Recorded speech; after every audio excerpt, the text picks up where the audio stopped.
Hi friends, welcome to our channel let's learn from home. मैं धीरंजन। और आप सबको मैं जब 9th क्लास के ब्रीफ इंट्रोडक्शन दे रहा था सिविक्स का, स्पेशली पॉलिटी पोर्शंस, तो उसमें हमने बात किया था कि किस तरह से हमको पॉलिटी में या सिविक्स में क्या क्या पढ़ना है। तो हम अपना शुरू करते हैं first chapter, what is democracy and Y democracy. तो जनरली आप सबको पता होगा कि India is a democratic country. अब जब हम बात करते हैं कि डेमोक्रेसी मतलब क्या है, तो इस चैप्टर में हमें यही बताना है कि डेमोक्रेसी क्या होती है और हमें डेमोक्रेसी की ज़रूरत क्यों है। तो सबसे पहले हम स्टार्ट करते हैं कि व्हाट इज़ डेमोक्रेसी, डेमोक्रेसी की डिफिनेशंस क्या होती है। और ये चैप्टर पढ़ने के बाद आपको लास्ट में ये समझ में आ जाएगा कि डेमोक्रेसी, डेमोक्रेटिक गवर्नमेंट क्या होता है, नॉन डेमोक्रेटिक गवर्नमेंट क्या होता है। तो दोनों में डिफरेंस आपको समझ में आ जाएगा। तो सबसे पहले अगर हम डेफिनेशंस को देखें कि डेमोक्रेसी के डिफिनेशंस क्या है, डेफिनेशन क्या है, तो हम इसमें कुछ आपके उसमें एक क्वेश्चन आर के टाइप में दिया गया है। तो उसको एक बार देख लेते हैं आप कि कुछ क्लासरूम है जहाँ पे मैडम लिंग दो पढ़ा रही हैं। तो उनमें डिस्कशन चल रहा था। तो उसमें एक स्टूडेंट्स थी मैरी, उन्होंने बोला कि ma'am I don't like this idea. First, we spend time discussing democracy, and then we want to find out the meaning of democracy. I means logically, shouldn't we have approached it another way? मतलब वो कह रहे कि अभी हमने discuss किया कि democracy क्या है और हम डिफिनेशंस को जानना चाहते हैं कि एक्चुअल में डिफिनेशन क्या है डेमोक्रेसी की। तो क्या ये ज़रूरी है कि डेफिनेशन जाना जाए? क्या आप किसी दूसरे तरीके से इसको नहीं समझ सकते? तो मैम बोलती हैं, लिंगदो मैम जो हैं वो कहती हैं कि I can see your points but that is now not how we reason in everyday life. We use words like pen, radio. मतलब वो कह रहे हैं कि हमने बहुत सारी चीज़ें हम यूज़ करते हैं।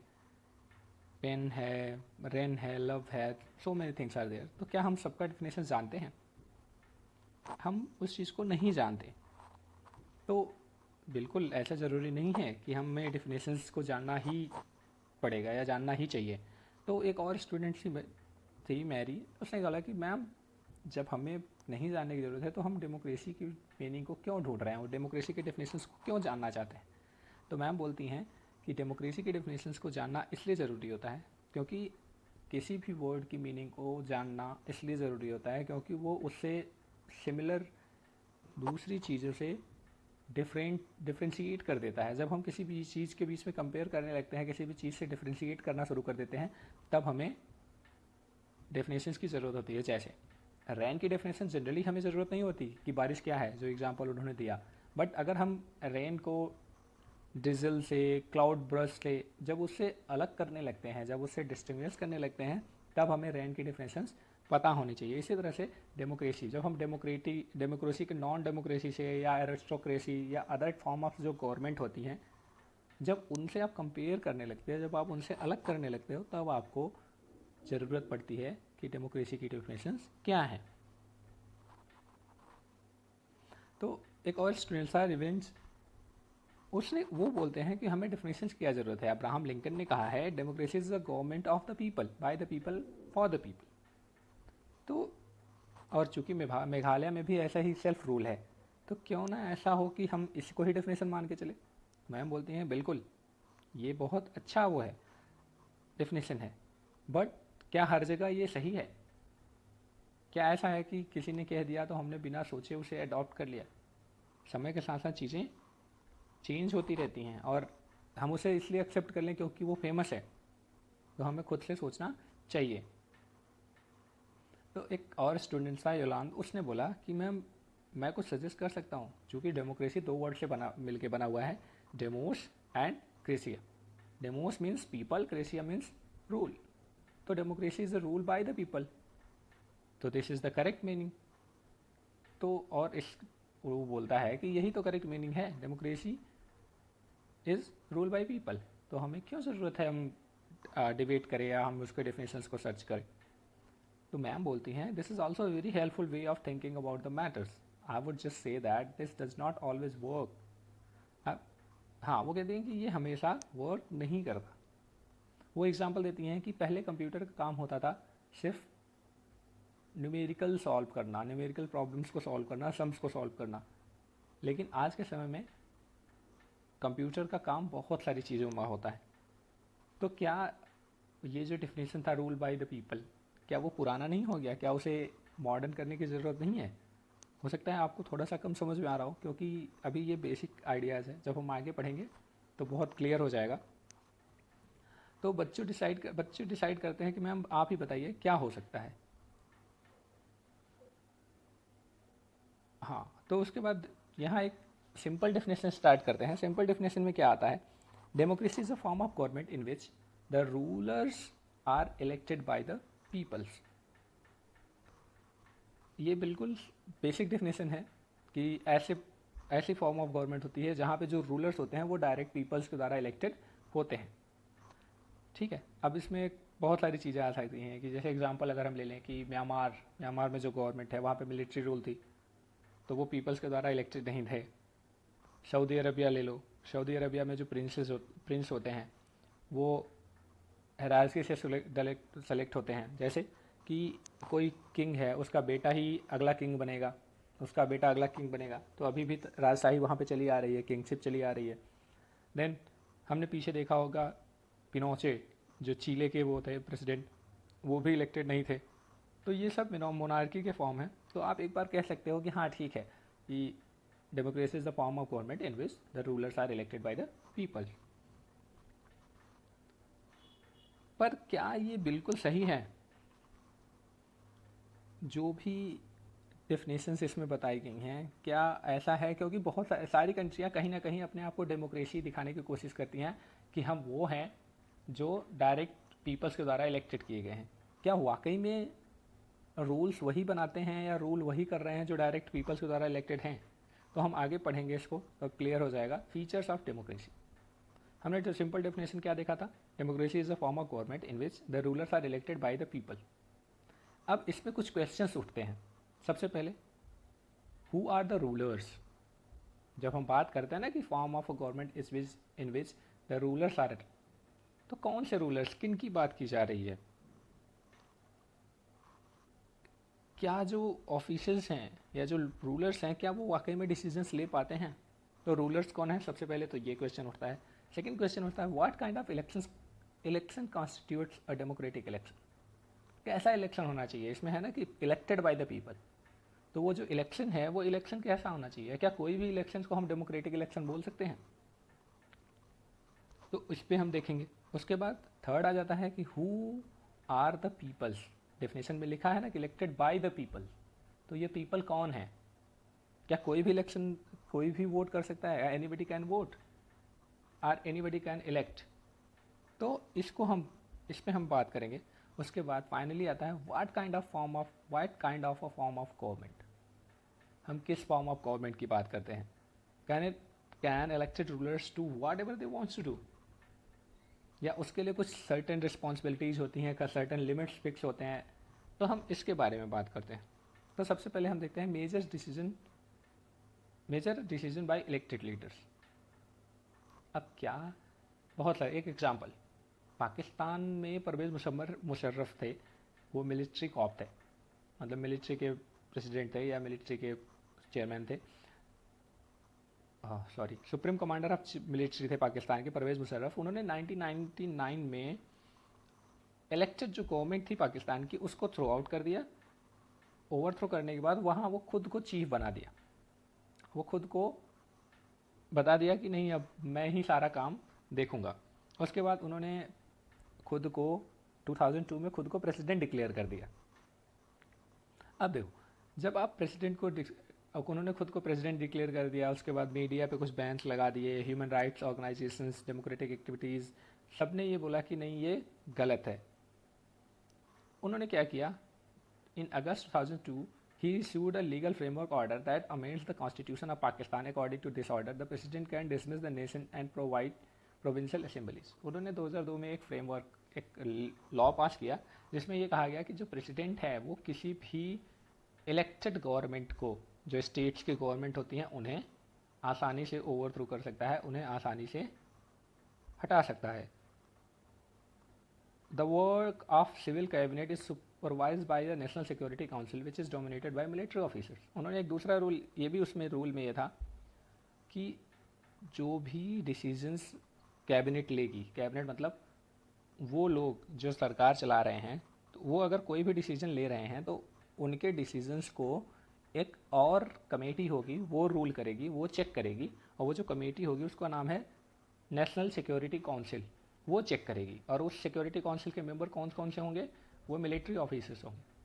तो आप देखो कि क्या जो ऑल मेजर डिसीजंस हैं पाकिस्तान में, वो वही पर्सन ले पा रहे हैं जो इलेक्टेड हैं लोगों द्वारा। हम तो इलेक्ट किए कि चलो ठीक है, हमारा ये मिनिस्टर बनेगा, हमारा ये आदमी है, इसको हम सेलेक्ट करके भेज देते हैं पार्लियामेंट, ये हमारे लिए रूल्स एंड रेगुलेशंस बनाएगा। But the thing is, Pakistan में क्या हुआ, परवेज मुशर्रफ ने बोला कि ठीक है, आप जो रूल बनाएंगे वो आप बनाइए, बट आपके रूल को चेक करने के लिए एक नेशनल सिक्योरिटी काउंसिल भी होगा। वो चाहेगा तो आपके रूल्स को फॉलो कराए या ना कराए। अब वो चाहे तो आपकी जो असेंबली है, आप जो मिल के एक सरकार बना रहे हो, उसको वो ख़त्म भी कर सकता है। इट मीन्स कि डायरेक्ट पावर तो उसके हाथ में रही नहीं। जो आपके इलेक्टेड मेंबर्स हैं, डायरेक्ट पावर तो उन मिलिट्री ऑफिसर्स के हाथ में चली गई, वो जैसा चाहेंगे वैसे देश को चलाएंगे। तो वहाँ पे जो आपका डेफिनेशन था कि all major decisions taken by the elected persons, तो वो पाकिस्तान में फेल हो रहा है। इट मीन्स कि पाकिस्तान अपने आप को उस समय डेमोक्रेसी नहीं कर सकता। अब आगे बढ़ते हैं। So Pakistan had an elections, elected representatives have some power, but the final power rested with military officers and general Musharraf himself. कि मेन पावर तो उन्हीं के पास थी, वो जब चाहे सरकार को गिरा सकते हैं, हटा सकते हैं, लॉज जो बनाई गई है उसको देख सकते हैं। तो ये सारी चीज़ें आप वो कर सकते हो, और बहुत सारे कारण हैं जो आप कह सकते हो कि जब जनरल परवेज मुशर्रफ पाकिस्तान में थे तो पाकिस्तान डेमोक्रेसी नहीं थी। अब मेन चीज़ वही हुई। तो इससे क्या निकलता है? डेमोक्रेसी का फर्स्ट फीचर निकल के आता है कि in a democracy the final decision making power must rest with those elected by the people. कि जो फाइनल डिसीजन मेकिंग पावर है, ऐसे डिसीजन जो डायरेक्ट लोगों पर फॉलो कराया जाए, लोगों से फॉलो कराया जाए, लोगों पर लागू किए जाएं, इम्प्लीमेंट किए जाएं, वो जो रूल्स हैं वो कौन बनाएगा? वो जो डिसीजंस हैं वो वही लोग बनाएंगे जो पीपल्स के द्वारा इलेक्टेड हैं, ना कि कोई मिलिट्री ऑफिसर बनाए जो इलेक्टेड नहीं होता। ठीक है, ये पहला फीचर्स हो गया। दूसरा, फ्री एंड फेयर इलेक्शन। इसमें जो एग्जाम्पल दिया गया है उसमें एग्जाम्पल दिया गया है चाइना का। चाइना में एक पार्टी है जिसको हम नेशनल पीपल्स कांग्रेस बोलते हैं। चाइना में इलेक्शंस होते हैं। अब उन इलेक्शंस में पार्टिसिपेट करने वाले कौन लोग होते हैं? वही लोग जो नेशनल पीपल्स कांग्रेस के मेंबर हैं। चाइना में प्रेसिडेंट ही मेन है। अब प्रेसिडेंट, जो भी प्रेसिडेंट चाइना में हर साल बनता है वो इंडियन नेशनल पीपल्स कांग्रेस का ही मेंबर होता है। सबसे पहले इंटरनल इलेक्शन होता है नेशनल पीपल्स कांग्रेस में, उस पार्टी में। उस पार्टी के इंटरनल इलेक्शन में पता चलता है कि 4-5 लोग खड़े हो जाते हैं और वो मिलके फिर प्रेसिडेंट का इलेक्शन लड़ते हैं।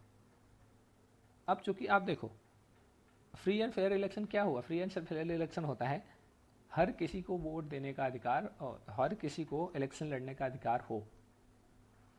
Every citizen should have right to contest election. But China में ऐसा नहीं है। The only the person who are the member of National People's Congress that only can contest elections। इसी तरह से मैक्सिको में 1930 में मैक्सिको में इलेक्शन शुरू हुए हैं। अब एवरी 6 ईयर्स पे इलेक्शन होता रहता है, लेकिन इलेक्शंस जीतने वाली सिर्फ एक ही पार्टी होती थी, इंस्टीट्यूशनल रेवोल्यूशनरी पार्टी। हर साल वही इलेक्शन जीतती थी। उसका बहुत सारे रीजन थे कि वो ये कहती थी कि जितने भी ऑफिसर्स हैं वो उसकी PRI की पार्टी अटेंड करते थे, उसकी मीटिंग अटेंड करते थे। जो टीचर्स होते थे वो स्टूडेंट्स को फोर्स करते थे कि आप अपने पेरेंट्स को बोलो कि PRI को वोट दे। तो बहुत सारे जो आप क्या कह सकते हो कि मिसयूज़ किए जाते थे, माल फंक्शनिंग्स किए जाते थे इलेक्शंस को जीतने के लिए। लास्ट मोमेंट पे, अब देखो यहाँ पे दिया हुआ है कि लास्ट मोमेंट पे polling booths were shifted from one place to another place in the last minute, ताकि लोग वोट ना दे सके। बहुत सारे पैसे खर्च किए जाते थे इलेक्शंस के लिए। तो आप क्या कह सकते हो कि इलेक्शंस जो हैं, हमने जो देखा था कि इलेक्टेड बाय द पीपल्स, क्या ये डेमोक्रेसी का मीनिंग है? इलेक्शंस तो यहाँ पर हो रहे हैं, इलेक्शंस तो हो ही रहे हैं, लेकिन क्या आप ये कह सकते हो कि फ्री एंड फेयर इलेक्शन हो रहा है, तो क्या ये डेमोक्रेसी का फीचर हो सकता है? तो इससे हम ये देखते हैं कि क्या हमारे पास चॉइस है। अगर चाइना में नेशनल पीपल्स कांग्रेस के अलावा कोई और पार्टी होती तो हमारे पास चॉइस होता, या पोलैंड में पीआरआई के अलावा अगर कोई और पार्टी होती, या उसको पूरा एक इक्वल अपॉर्चुनिटी मिलती कंटेस्ट करने का इलेक्शंस, तब हमारे पास चॉइस होता। जब हमारे पास चॉइस ही नहीं है कि हम किसको वोट दें, we have only one choice, we have to vote for National Peoples Congress or PRI, तो हम कैसे कह सकते हैं कि हमने फ्री एंड फेयर इलेक्शंस किया? तो यहाँ से दूसरा जो फीचर है डेमोक्रेसी का वो मिल के सामने आता है कि a democracy must be based on a free and fair elections where those currently in power have a fair chance of losing, कि जो सरकार में है उसको पूरा का पूरा चांस हो कि वो इलेक्शन हार सकता है, पूरा चांस होना चाहिए। क्यों? क्योंकि इलेक्शन फ्री एंड फेयर होना चाहिए। आप काम करोगे तो आप जीतोगे, नहीं काम करोगे तो आप हार जाओगे। नेक्स्ट आता है one person one vote one value.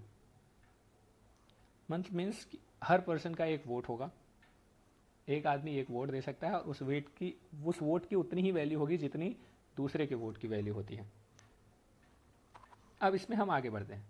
अब देखो कि सऊदी अरबिया में 2015 से पहले वुमेन्स को वोट देने का राइट नहीं था। ऐसा क्यों? क्या वुमेन्स ऐसी नहीं, मतलब वुमेन्स को वोट देने का अधिकार क्यों नहीं दिया जाना चाहिए?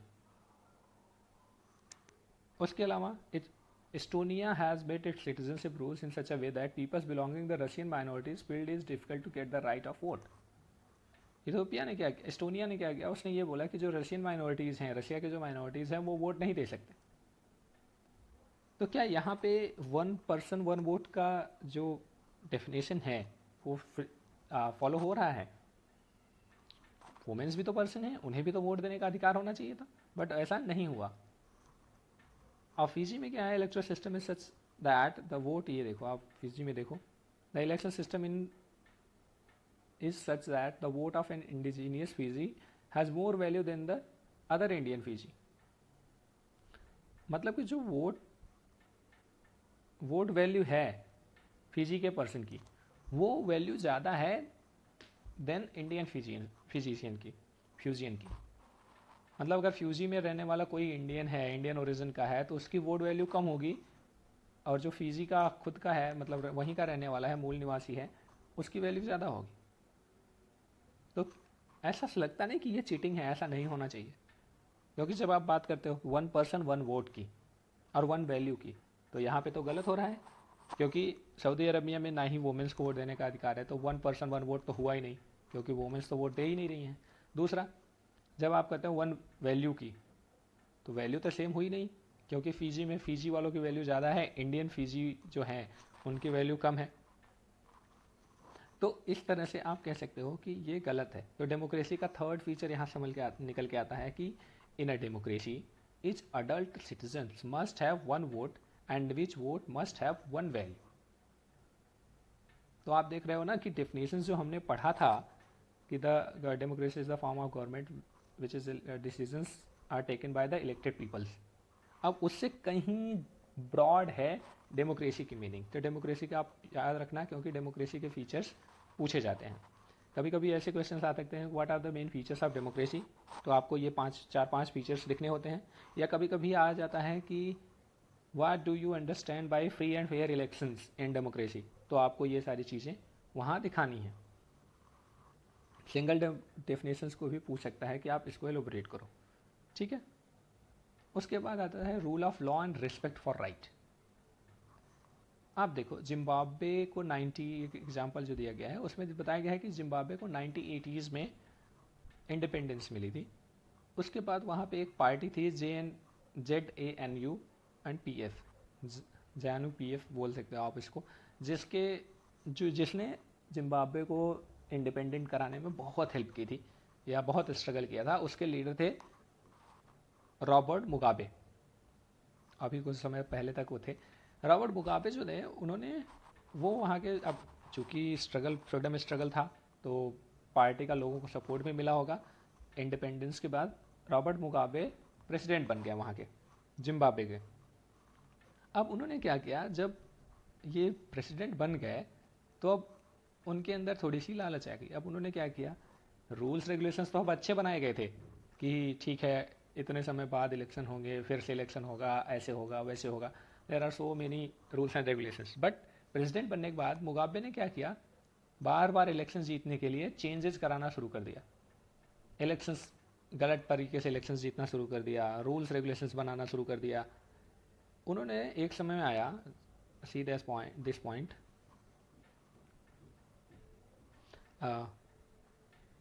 over the year his government changed the constitution of the constitution and several time constitution, आप देखो यहाँ पे several time,